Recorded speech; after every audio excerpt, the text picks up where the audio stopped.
Council Bluffs. You wearing ratty jackets from Stephen Barry's. Praying one day Big Red will win the NIT. Ham is the water of meats. Ham the water of meats. Ham is the water of meats. No more need for Ham is the bacon. water of meats. Well, we got a lot to live up to if we're going to even match the energy level and the entertainment value of last week. And I'll be honest, I'm a little tired today. Whoa. So, a little sleepy? Yeah, a little sleepy. A little sleepy. So hopefully the love and respect that Nebraska has for Michigan State will get us all wrapped up in our feels again. I'm very excited to take you all the way down memory road, the 1995 Michigan State game and Nick Saban and all my memories of that, and 96 and what was that, 55-10 back in Lincoln. Obviously a lot of great memories. A lot of players getting together from those two teams having cigars, I'm sure, this week and talking about what a great, respectful couple of games those were. Hey, don't forget about the 2003 Alamo Bowl. Bo Pelini, interim head coach, 17-3. Yeah, 17-3. Looking forward to seeing Jeff Smoker around a lot. Those kind of guys, just Smoker. There's a Plaxico Burris. A lot of names. Looking forward for the All Michigan State name team, John. I'd say those two guys are shoo-ins, right? Gosh, I didn't realize I was going to have to go to work again this week. I think you should have to do that every opponent now for the rest of time. The all-name team. All right, the all-name Northwestern team. The all-name Iowa team. The all-name Wisconsin team. The all-name Northwestern team, doesn't every other player on the team have like comma the third or Esquire behind their name? Is that how that works? Greeny? Or Greeny? Or basically we're just listing off every national sports media member out there. Oh, they all went to Northwestern. Greg and Lincoln with a great point. Can we out Jack as a closet Michigan State fan? Hello, Stephen Barry's reference in the open. Oh my goodness, yeah. Wow. I got to go find that. I bought it. The reference to that is an old one, but when John and I were doing the show together at KLIN, as the open references, I enjoyed buying random things from Stephen Barry's, which for those who don't know is this place in Gateway Mall. I don't know. Did they have one in Omaha? Did one exist in Omaha? I don't even know. The first time I ever saw one actually was in Michigan. We used to go up there because we lived there for a while, so we had family friends. We'd visit Michigan. I remember the first time we went to a Stephen Barry's. It's like, these shirts are $5. I want 10. Give me a Duke shirt and a Carolina shirt and a Kansas shirt. They had like relatively, I thought, high quality like hooded sweatshirts and jackets and all of these things, and they all cost like $10. And who knew this was a business model that wouldn't work? I still can't believe that. But one time I go in there and I was like, hey, I want to buy something. I want one of these jackets. They're kind of cool. And Nebraska was in the Big 12 then. And I was like, I got to find a team that I just don't have any feelings for, negative, positive, anything whatsoever, and has kind of cool colors. And I landed on Michigan State for whatever reason. And so I wore, for a period of time when I was working with John, I wore a Michigan State jacket around, and then I left it in our studios because it was always really cold in there in the morning. So I'd suit up in my Michigan State jacket. Now, the hilarious thing about this was, I was in my 30s when I had this jacket on most of the time, but I realized when I would go to the grocery store and buy adult beverages, they thought I was wearing a Lincoln Southwest leather jacket because it had an S right here. And they would always look at me very sideways when I went in grocery stores in South Lincoln and tried to buy some adult beverages.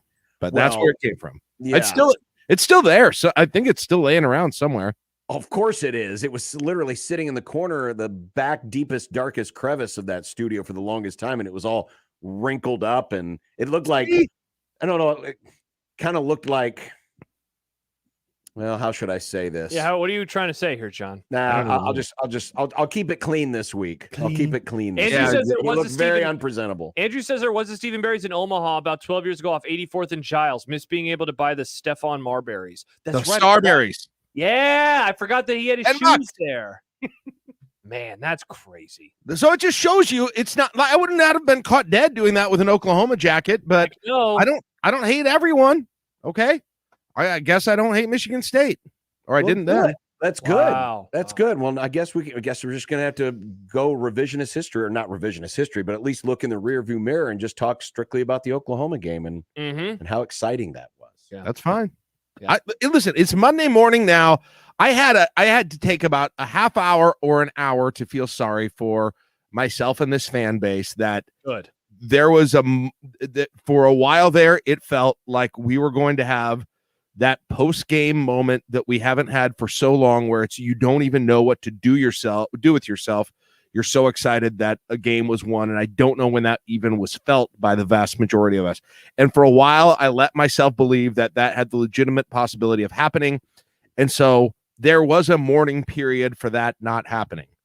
Once that's over, and it takes me about an hour and a half, I was ready to embrace the positive about that game and ready to move on with what it means for the rest of the season. So I'm in a good mindset now. So you are viewing the result on Saturday more from the encouragement standpoint than being discouraged by a lot of the same stuff. Absolutely. I don't know. I didn't know.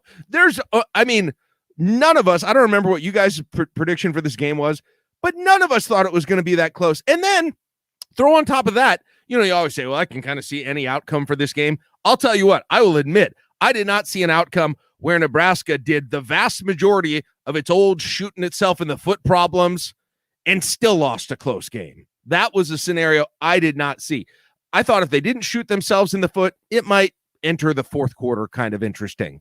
But if they did shoot themselves in the foot, in some ways maybe worse than they ever have, and then they've got a chance to tie it with the last possession of the game, never saw that coming. So I could not be more on balance, all things considered. It was well above my expectations about that even had a chance of happening in that game. And to me, again, the reality of Nebraska football in 2021 is you need to accomplish baby steps. You need to celebrate baby steps. The baby steps haven't been taken in previous years. And when the baby steps haven't been taken, that's when seasons are a disaster. Okay? And so I am in the mode where I'm going to celebrate baby steps. And I don't even know, that was more of a baby step. I thought it was a significant step, I think, in the right direction. And yeah, there are problems. Yes, it does not mean things are perfect, but my goodness, how you can look at that game now and come out, especially given what happened against Illinois earlier in the year, and not say there's progress there. You were encouraged about the rest of the season. Like, what team on the, if you're able to do that, go into Oklahoma and play that game close, you can't say that there is any team on the schedule now that is a completely unwinnable game. You just can't, unless Oklahoma is just vastly overrated. So can you see the point of view that says, but we could have won this game? Our quarterback outplayed their quarterback. Yes. Our defense outplayed their defense, and we still found stupid ways to lose. That's not discouraging. It wasn't perfect. No, it wasn't perfect, but it was a move in the right direction, especially because, let's be honest, the things they did well, for the most part, was the hard stuff, okay? It was making passes into tight windows by Adrian Martinez. It was slowing down that Oklahoma offense for the most part. It was not letting Rattler get outside and make those typical Oklahoma plays that they do under Lincoln Riley, where they're getting on the outside of the pocket and just bombing it downfield. They did the hard things. You know what they messed up, guys? Frankly, for the most part, the easy stuff. And yeah, you can say, well, Jack, it keeps coming back. It's obviously not that easy to fix. But which would you rather have to deal with right now? Guys on extra points who get driven back into the kicker, right? On and off kickers, offensive linemen who are jumping on false starts, or the inability to throw it downfield like you had last year. That's gone. Okay. That's gone. That seems insurmountable to me, frankly. The stuff that is the problem now looks like the easy stuff, and the hard stuff looks better. Now, offensive line, still an issue. Running game, still an issue. Definitely not perfect. I acknowledge that. But man, that passing game, look, I'm bomb the ball guy. You guys know me. I'm bomb the ball guy, and to me, that I'm more excited about the offense than anything after that whole game. Yeah, I think, Jack, if I'm like listing off the things that I'm surprised by this year, I think one of the things that has surprised me is is the ability at times to go deep. And I really hope that we start seeing more bets and more Manning, moving forward. Oliver Martin still on the sidelines. Like that throw over the middle to Manning, I was trying to think about it on Saturday night and figure out why did that play look so unique to me, even though I watch football all the time. And I realized it kind of hit me. We never see this with Nebraska. Yeah. And Adrian has not really been the quarterback to kind of throw it up and let his guys go get it in a situation where they're going over the middle. We've seen it on the outside where you just kind of, throw it deep. But that play looked unique in that, wow, he actually threw it over the middle and let his guy go make a play. And those are the types of plays that I hope we see more of, in the remaining 8 games this season. All right. Nebraska's passing game looked like it used to be last year. You would watch another college football game after you watched a Nebraska game, and you would say, man, this looks like a passing game. What Nebraska is doing, it looks nothing like it at all. It looks like it's not even an option. So that's significant. And then the other thing is you were about as close to full strength as you've ever been in terms of health for the offense. Now, I know Irvin's out now, and I know you're still waiting for Oliver Martin, but to get Vokalek and Allen both in the game full strength, to get a full game of bets, to get Omar Manning healthy for the first time, I think that's the first time you've seen what this passing game can look like with the talent that you thought was going to be there during the course of the year. And I'll tell you what, who I'm going to, you guys did my show with me on Friday. We give helmet stickers. I'll give a preview right now. I'm giving one to Travis Vokalek because holy cow, number one, the obvious thing, that catch that he made when he was spreading out or diving out, laid out to get that thing as they were going toward the end zone there was amazing. But man, did he make a difference in the blocking game. If you rewatch the game, watch him blocking during the course of that game. Made a huge difference for the offense. And so that gives me things, again, that is a step in the right direction for this offense. And we haven't seen that in other years. Like, I don't know how to get that. So on offense? What? You don't think the offense has taken a step forward like in 2018? What, in Frost's first year? Yeah. I thought they didn't have as many problems, to be honest, at the beginning, right? They just couldn't finish drives. They didn't have near the issues at the beginning. They looked good from the get-go for the most part. Compared to Illinois, compared to last season? Sure. Yeah, compared to 2019 and 2020, definitely. So if Saturday represents and Saturday is a continuation of celebrating baby steps, what represents baby steps this Saturday? Because you can make the argument that they got to beat somebody ranked if they're going to make a bowl game this year. It's probably this game presents that opportunity. So is a baby step a win? Yeah, it probably is this time. I'll feel differently, I think, if you come away and you have the same situation, a 7-point loss, where you've got the ball at the end and you don't win it because of mistakes than I did after the Oklahoma game. I think that's flatlining or going backwards at this point. So yeah, I think you've got to be conscientious of what the situation is. But I'll tell you what, it's kind of odd in retrospect. We talked about Scott Frost, the athletic department, maybe not wanting to play this Oklahoma game a while ago. In a weird way, that Oklahoma game, if things go well after this, and I don't know if they will, right? I mean, it could really go anyway. But in a weird way, if they do go well, how much credit are you going to give the confidence that comes out of that Oklahoma game for everybody that's involved with the program? Like that game, in hindsight, it's going to be a turning point game. If that game were, I don't know, pick your opponent. If it were, Southern Utah or something in that game, and you go and you get another win like you did against Buffalo and like you did against Fordham, and then you're going into Michigan State. Then the Michigan State game is your measuring stick game, right?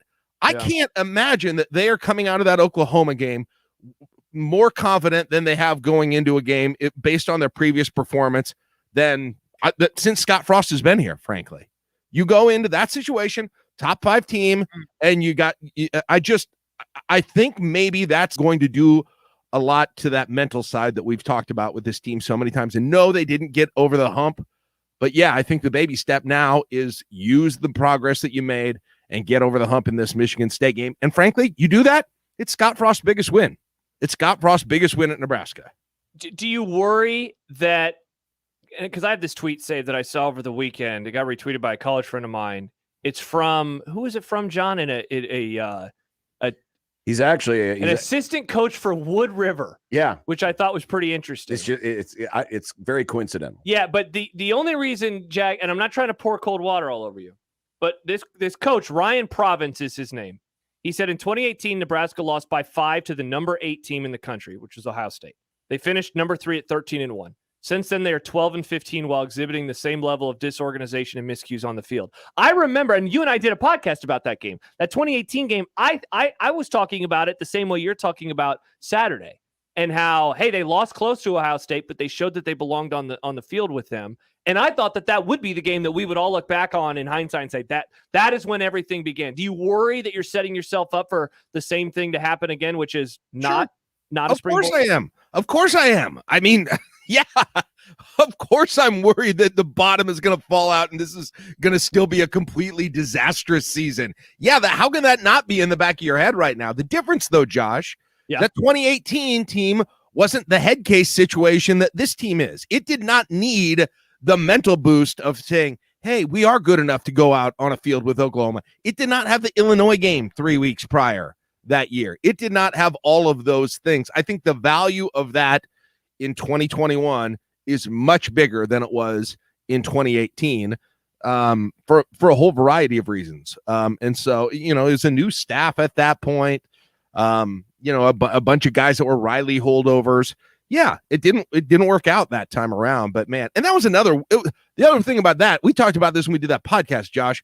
That Ohio State game was weird because Ohio State, you could tell they were in a strange spot. Were in a weird mental spot. Urban Meyer looked completely detached. The fans were mad. There was a part of me that always felt going into that game, because things were so screwy for Ohio State at that point. And what's in the quarterback for us, Haskins. I was not a big Haskins fan either. Yeah. I'm sure I sat on the podcast and I was exactly right about his NFL career, if you go back and listen to it. But RIP Husker Rewind. So to me, this is a different animal than that for those reasons. But yeah, of course, yes, it did happen 3 years ago. Yeah, they did have an impressive win, and then everything fell apart after that. It could happen again, but I didn't think they'd be here at this point. I went as far as saying if they do win on Saturday, that it could mitigate most, if not all, the damage done in Champaign, Illinois. Yeah, the only thing it doesn't is in the standings, unfortunately. Right, yeah, and then obviously, then you're like, it should be 4-1. So yeah, you're right. Yeah, I guess we should say most of the damage, because obviously mentally there's still but from a momentum, attitudinal mentality standpoint, a lot of that damage, that psychological damage, would be erased if they back up what they've done the last 3 weeks with a win this week. Yes, it buries. Yes, I agree with that. It buries the hangover from the Illinois game and the doubts that linger about the Illinois game. At least internally, I think you start to file that away as, for whatever reason, a crazy weird fluke if you win this game against Michigan State, because you come in against Northwestern the week after that, and then you feel, I mean, yeah, you're focusing on the last two performances, and I think again some level of confidence. I understand that they didn't pull it out in this game, and there was still some level of frustration. Oh man, they never pulled through. But man, I did not feel anywhere like that, anywhere like I do after a lot of the losses where that has happened in the past. And I have a feeling that's probably, despite the fact they're not going to say they're moral victories, I guarantee that's how they feel mentally inside the walls of Memorial Stadium right now. Is it fair, you think, then, to describe this as like a true fork in the road game, where if they win, it springboards into something, but if they lose, it goes into to real dark places that you don't want to talk about? Well, I mean, I said that about Illinois at the beginning of the year, and I did too. But yeah, you remember the tour I took you down if Nebraska beats Illinois and what this season looks like, and the potential of coming into the Northwestern game at 4-1, and now it's going to be 3-2. If they would win this thing, but man, I'll tell you what, a whole bunch of that enthusiasm about the program that I talked about in that scenario for a night game against Northwestern, and then whatever game against Michigan, and then they beat Northwestern and Michigan comes in, and that's a weirdly, wildly big game at Memorial Stadium because I think Michigan's better than we thought as well. They're in the top 25 now too. And I know I'm looking at this more at a fan's perspective than what it does to the team, but the level, again, I'm telling you guys, if they somehow win this game, the level of hype, the level of feel of a big home game for those next two games, especially if you win the Northwestern game into the Michigan game, is going to be something you haven't felt since Oregon came here. It's just, it is. And I know that sounds ridiculous for Northwestern and Michigan, but this fan base is so thirsty. I think that multiplies the level of excitement about the whole thing. And yeah, you're right. You lose this game, getting to 6 games really is starting to look difficult, right? And you want to talk about baby steps. To me, that's the baby step for the season. That's the goal for this season is 6 games and get to a bowl game. Anything for me above that is going to be gravy at this point, but that's the step that you have to make this year. And you lose this game, and that starts to, I don't know. I'm trying to think through the schedule right now. I don't know if it rules it out, but man, trying to find 4 wins after that one. You know, maybe you get Northwestern. I guess you maybe could get Northwestern, Minnesota, and Purdue, and your requires you got to upset a win over a team that's currently ranked. You know, yeah, no matter what happens on Saturday, what, you got to have a win over a ranked team. You have to beat Michigan, Iowa, or Wisconsin, or Ohio State, or right? Ohio State. One of those 4. Yeah. So it's not. But you win, and that looks. I mean, and then criminy. I mean, geez, you could be at playing that Michigan game for win number 5, and be on the verge there. So, well, they are striping the stadium. Oh, are they? Yes. Oh, that looks so cool. I'm not trolling. I like alternating green and white and gray. Nice. Green, gray, and white and gray. Oh, that's dumb. Never mind. That's well, stupid. no, gray because they've got to account for the entire section that's going to be empty because it's Michigan State. Hey, speaking of gray, what did you think of the face masks? They were sweet. I like right. Them. Bring back the gray face mask. Yeah, but they needed to bring back like the old school face mask too, like the one that Larry Single Zonka, bar? the one that Larry Zonka used to wear that had the little hog ring up over the. Oh, yeah, they needed to bring back the old face mask. If Connor Culp back 2-bar face mask, I was going to say, would look so good with those. If Connor Culp had been wearing the Nick Lowry single face mask, who knows if he would have had a different line of vision to that goalpost, and we might be. I might still be hungover from Saturday right now. That's true. Mm-hmm. That's true. I think they need to do that. You guys want to hear a real quick, a really funny story about this game? Yeah. Because I watch it with my in-laws, which again, it is so good. What is Nebraska's record when you're with your in-laws? Okay, games I've watched with my in-laws: 2001 Colorado, 2004 Texas Tech, 2012 Big Ten championship against Wisconsin. I mean, that's just off the top of my head. There's probably about 10 more. Like you list the most devastating. So this was losses. the best performance Nebraska's ever had before One of them, you and your in-laws. Yes. Oh, and then several losses to Iowa as well. And so that's always great when we're there for Thanksgiving. But so we're there. I'm at my brother-in-law's house in Waukee, Iowa, and we're in his. He put the game up on his garage. In his garage. He had a TV in his garage with an antenna. And it was nice out. And we were like, all right, let the kids play around outside. We'll just watch it out here. That sounds kind of fun. And I did not expect to be at a 15 out of 10 for this game. But when things started to get interesting, I took it to a level I've not been at a long time. And I'm so glad I've been married to my wife 20 years because the behavior I exhibited on Saturday would not. I mean, I wouldn't want me and their family either if I were them. But nonetheless, I was losing my freaking mind. And we had the garage door open. We look across the street, and all of a sudden, there's kind of a crowd gathering at the neighbor's house across the street. And it looked like some of the neighbors had come over there, and they're like looking around the house and checking things out. And so my brother-in-law walks across the street and like, hey, what's going on? And they say to him, well, we got a call from our neighbor who lives here, who was gone at the time. And they said their Ring doorbell had picked up noises of people screaming. And they were afraid that there was either some kind of a crime going on or some kind of a wild animal near their doors. Someone's getting murdered. They had called all the neighbors. They said, I think there's someone around our house screaming. I was across the street in the garage screaming. And so they were like on the verge of calling the cops because somebody is just screaming bloody murder, and it's me yelling about false starts and terrible spots on the sideline and many others. We have a lot of terrible spots. I mean, compared to the other games, that's been kind of an epidemic this year. Is bad spots, but not a pandemic at least. Yeah, it's been bad. They have one job. That one on the Adrian Martinez run, they were 3 full feet off. It was insane. What do you do? You should be fired at that point. Bad calls. Oh, I'm still mad about that Juergens late hit call. Oh, so many bad calls. I'm just still mad about timeouts that are unnecessarily used. That's triggers me more than anything. Well, I was dumb too. I didn't like that either. Yeah. But again, I'm keeping it positive. Positive. Keeping it positive. I got. You know what? By the way, I got a. Don't tell Lincoln Police this, but I had a couple of fireworks left over after 4th of July, and just in case, Saturday night, I got them ready at the go.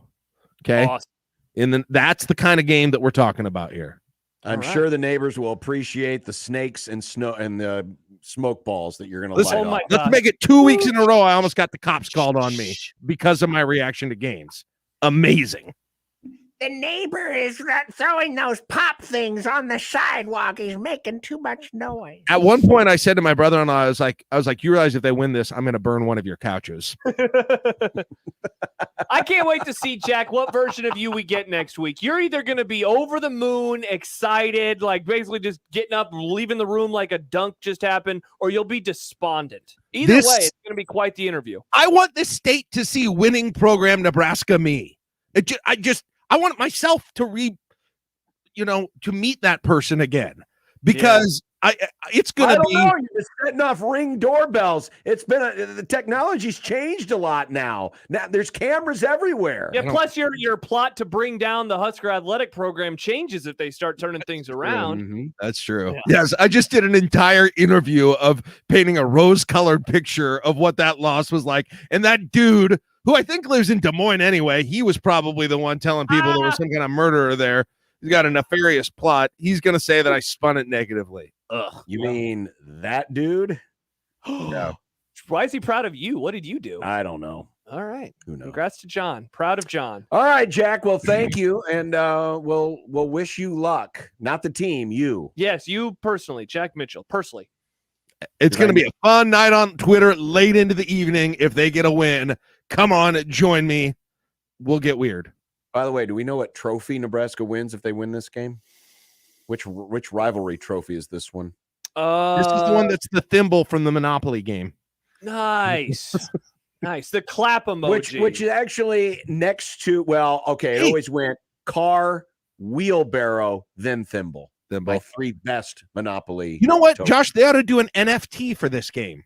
Oh, a non-fungible token. A non-fungible token that gets passed between the schools. Isn't that a great idea? That would be hilarious. Congrats on your Scott Frost lifts it up. Hold on. Let's start the first NFT rivalry game in the Big Ten. It's like an iPad?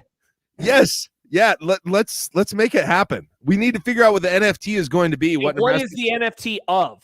I don't know. What's that? GameStop? Here's some stock in GameStop. No, that's stock, John. This is an NFT. We need an NFT. Whatever. Okay, John, that has absolutely nothing to do with what we're talking about. It's all make-believe. That's all. It's all stock market is completely make-believe, John. I bet your meetings with a financial planner are amazing. Wasn't part of the deal with the whole the video game place that a lot of it was. I don't know. Okay. Yes. Really? Can you finish that sentence? No, I can't because I don't even remember. I'm tired. I'm ready to go to bed again. John's sleepy. Yeah, I'm very cryptocurrency. Yeah, well, who cares? All right, Jack. We'll see you next week. All right. See you. Go win the NFT trophy. There we go. I love this idea. The NFT. A really good idea. Congrats. Here's your iPad. They Frost lifts up the iPad and there's a highlight playing on it. That would be so funny. It's a picture of like a clip art smiley face holding up a thumbs up. See, that's the thing. We got to figure out what the NFT is of. John? It could be me wearing my Michigan State jacket. Then you get the best of both worlds. Please find it, Jack. Please find your jacket. I'll look tomorrow. Okay, great. All right. We'll be back with more in a minute on 1620 The Zone.